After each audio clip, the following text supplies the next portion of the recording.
തൃശൂർ കോടാലിയിൽ പാമ്പുകടിയേറ്റ് മരിച്ച 8 വയസ്സുകാരന്റെ വീട്ടിൽ നിന്ന് വീണ്ടും പാമ്പിനെ കണ്ടെത്തി. ആൽജോയുടെ മൃതദേഹം വീട്ടിലെത്തിച്ച സമയത്താണ് വെള്ളിക്കെട്ടൻ ഇനത്തിൽപ്പെട്ട പാമ്പിനെ കണ്ടെത്തിയത്. ആൽജോയെ കടിച്ച പാമ്പിന്റെ അതേ വലിപ്പത്തിലുള്ള പാമ്പാണിത്. അതേസമയം ആൽജോയ്ക്കൊപ്പം പാമ്പുകടിയേറ്റ സഹോദരൻ ആനോഷ് ഗുരുതരാവസ്ഥയിൽ ചികിത്സയിൽ തുടരുകയാണ്. MS ലിഷോയ് വിവരങ്ങൾ നൽകും. ലിഷോയ്, ഏറെ വേദനിപ്പിക്കുന്ന ഒരു വിവരമായിരുന്നു ആ കുട്ടിയുടെ മരണം. പക്ഷേ മൃതദേഹം വീട്ടിലെത്തിച്ചപ്പോൾ വീണ്ടും പാമ്പിനെ കണ്ടെത്തുന്നു. അത് ആശങ്ക വർദ്ധിപ്പിക്കുകയാണ്. അതിന്റെ പരിശോധനയൊക്കെ ഇനി കൂടുതൽ വേണ്ടേ? എന്താണ് അവിടെ നിന്നും അറിയുന്നത്? ഈ സഹോദരന്റെ ആരോഗ്യനില എങ്ങനെയുണ്ട് ഇപ്പോൾ?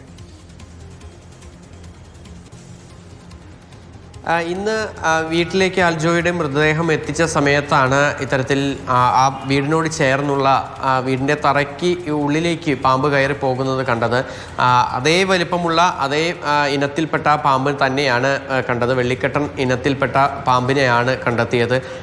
ഈ പാമ്പിനെ അവിടെ കണ്ടെത്തിയതോടുകൂടി വീണ്ടും മേഖലയിൽ ആശങ്ക പടർന്നിരിക്കുകയാണ്. കാരണം മറ്റൊന്നുമല്ല, ഇനിയും അവിടെ കൂടുതൽ ആളുകളുണ്ട്. അവർക്ക് ആർക്കെങ്കിലും പാമ്പുകടി ഏൽക്കുകയാണെങ്കിൽ അതും വലിയൊരു അപകടത്തിലേക്ക് അല്ലെങ്കിൽ ഒരു ബുദ്ധിമുട്ടിലേക്ക് മാറും എന്നുള്ളതാണ്. എന്തായാലും വനംവകുപ്പ് ഉദ്യോഗസ്ഥർ സ്ഥലത്തെത്തി. ഇന്നിപ്പോൾ വൈകുന്നേരം 3 മണിക്കാണ് ഈ കുട്ടിയുടെ സംസ്കാര ചടങ്ങുകൾ അവിടുത്തെ സെൻറ്റ് സെബാസ്റ്റ്യൻ പള്ളിയിലാണ് നിശ്ചയിച്ചിരിക്കുന്നത്. ആ സംസ്കാര ചടങ്ങുകൾ പൂർത്തിയാക്കിയ ശേഷം വീണ്ടും വനംവകുപ്പ് ഉദ്യോഗസ്ഥർ ഒരു 5 മണിയോടുകൂടി അവിടെ എത്തി നാട്ടുകാരും ആയി ചേർന്നുകൊണ്ടൊരു സംയുക്തമായ ഒരു പരിശോധന നടത്താനായി ഉദ്ദേശിക്കുന്നുണ്ട്. ഏതെങ്കിലും തരത്തിൽ അവിടെ കൂടുതൽ പാമ്പുകളുണ്ടോ, ഇനി പാമ്പുകൾ ഉണ്ടാകാനുള്ള സാധ്യത ഏതൊക്കെ ഭാഗങ്ങളിലാണ് എന്നുൾപ്പെടെയുള്ള കാര്യങ്ങളൊക്കെ തന്നെ പരിശോധന നടത്തും എന്നുള്ളതാണ് വനംവകുപ്പ് ഉദ്യോഗസ്ഥർ വ്യക്തമാക്കിയിരിക്കുന്നത്.